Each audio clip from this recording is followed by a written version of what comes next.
What's going on, guys? Welcome back to the channel. I'm Vulkan, and over the last couple days, we have been hammering the First Descendant. So this last technical test was incredibly fast. It was like 48 hours starting from 2 a.m. my time. So you know I was up at 2 a.m. logging into the game so I could get as much game time with this thing as I possibly could.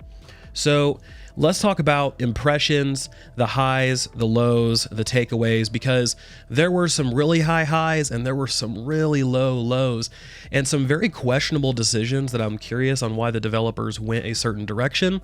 But as always, I want to hear from you guys as well in the comment section, so be sure to drop some stuff down there as to what you thought about the game. But I'm not going to waste your guys' time. Let's go ahead, let's jump right in and start talking about it. So I want to start off with the highs, the things that felt good, the things that were improved based upon some last betas. So first and foremost, gunplay and skills felt incredibly good to use. It was nice popping your super ability, blowing stuff away, making a save for the team if you're playing a tank character, those type of things. They felt really good, responsive, they felt impactful. So no qualms there. Each Descendant had their own identity, they had their own play style. Some I really liked, some I didn't like. Now, my favorite is still Freyna. I absolutely love her kit. I love that fact that she can clear out rooms incredibly quickly. She can deal a nice big chunk of single target damage with her super ability if necessary. Some of the ones I didn't really like to use, Blair. I thought I would really like Blair, but I didn't really like the way his playstyle worked. Bunny was good. I really liked the way she played out. I liked Kyle as well. So I liked quite a few of them, but there were some that stuck out and I was like, this is just not my playstyle. I'm not saying they're bad characters, it's just what I didn't enjoy personally. So let's shift over to the main thing when we're talking about looter shooters, and that's the actual loot. So loot quantity felt really good. It was nice seeing the amount of loot drop on the ground, picking it up, going through, searching, finding those upgrades. I do wish they had floating previews of the gear so I could choose whether or not I wanted to pick it up, like Borderlands, especially with the very limited inventory that we have. I felt like I was constantly going through and scrapping stuff because I picked up everything, since that was a requirement because you had to see what it actually was. So I feel like the floating preview would be a nice compromise there. Now, movement itself felt much better than it did in previous betas. It's still not incredibly great compared to other games out there, but it is very much improved. It doesn't feel so mechanical and stiff. There is some fluidity to it. Grappling feels much better, but actually kind of just moving around I'd give it like a B rather than the sort of like D- that it was in previous betas. So let's talk about the pacing and the world density really quick, because this was a big thing that I called out in my previous beta video. And the update here is the world is still pretty barren in between missions. So if you're not actually running a mission or doing something like that, there really isn't a lot going on out in the world, which is disappointing. But the world density and the pacing during missions felt much better. It felt like there was always something to do, something to fight. So that was fine. But outside of that, it just really kind of felt super empty. I would really like for them to continue sort of adding those patrolling groups of enemies out into the world, because you can't just run from point A to point B all the way across the map and run into maybe one mob of enemies. That just doesn't work out super well. And I get it, you can kind of run into an event that other players are doing, so that does, happen, which is fine, but there just isn't anything else going on. So unless a player actually initiates something, there isn't anything going on in the world. I would really like to see them take another crack at this. And that kind of dovetails into the other thing of group content. Group content worked out incredibly well. It was fun. I really liked it. I enjoyed the boss battles, the join in progress for missions, the incursions, all of that stuff felt good.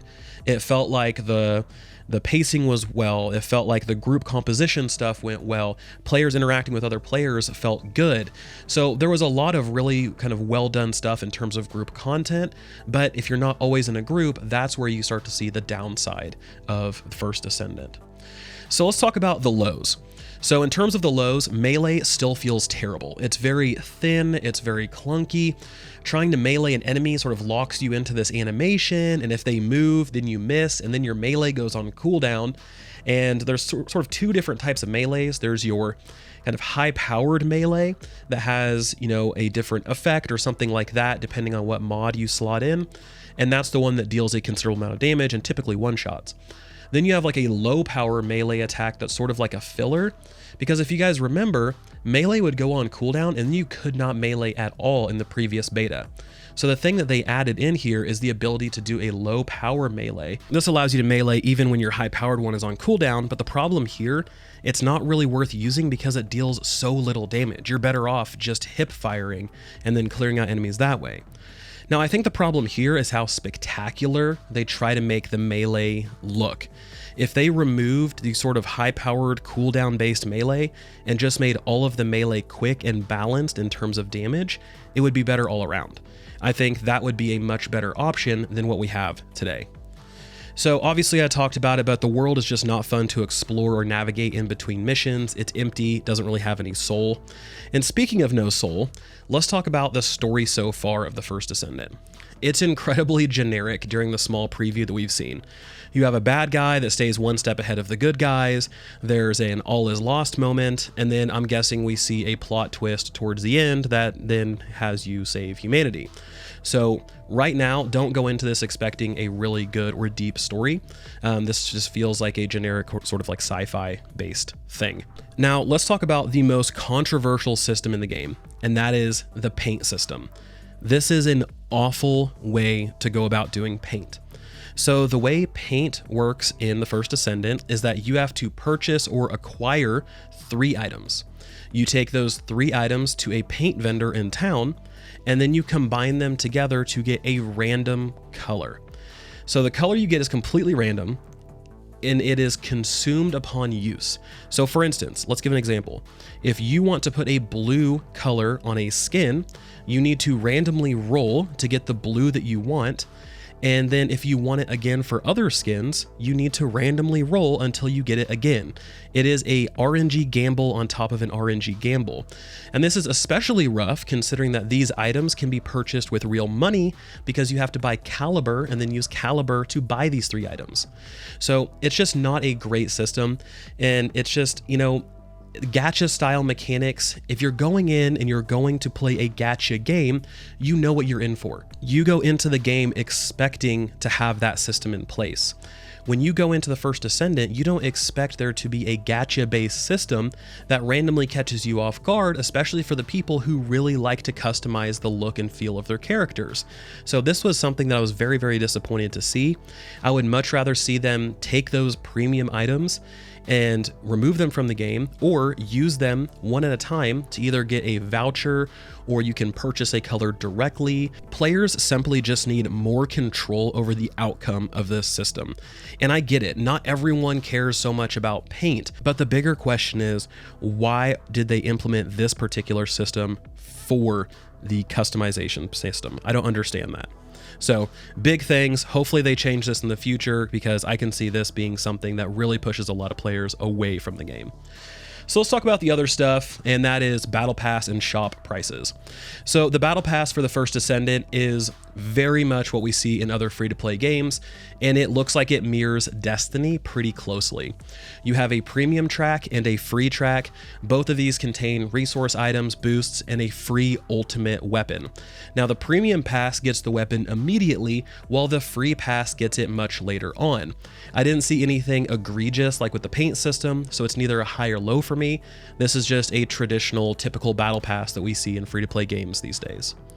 Now, shop prices, this is going to be something that I know a lot of people are going to ask questions about. The prices of shop items, we don't really have a context for them. Some things are 750 caliber, some things are 1250 caliber, some things are 225 caliber. We don't know how expensive or cheap these are because we don't know the price per caliber yet. And because we don't know that, we have nothing to base this around, so we have no context around the different price structures. So until we know what caliber is going to cost, we can't really speak as to whether these things are expensive or cheap. So overall, my impressions of the First Descendant, gameplay-wise, were fun. The moment-to-moment gameplay felt good, and that's something I'm looking forward to, and I want to get back into the game in order to kind of continue playing that, unlocking Descendants, doing all of that stuff. Customization was good, loot quantity was good, being able to equip modules and do all of those things were fun. Seeing an ultimate drop on the ground, a yellow item, and, you know, getting excited like, ooh, this is gonna be really cool, I wonder what it is. Like, that was nice to experience. But the lows are incredibly low. Melee feeling terrible. The no soul in type of the story and the world felt really bad. The paint system, we already talked about it, that was terrible.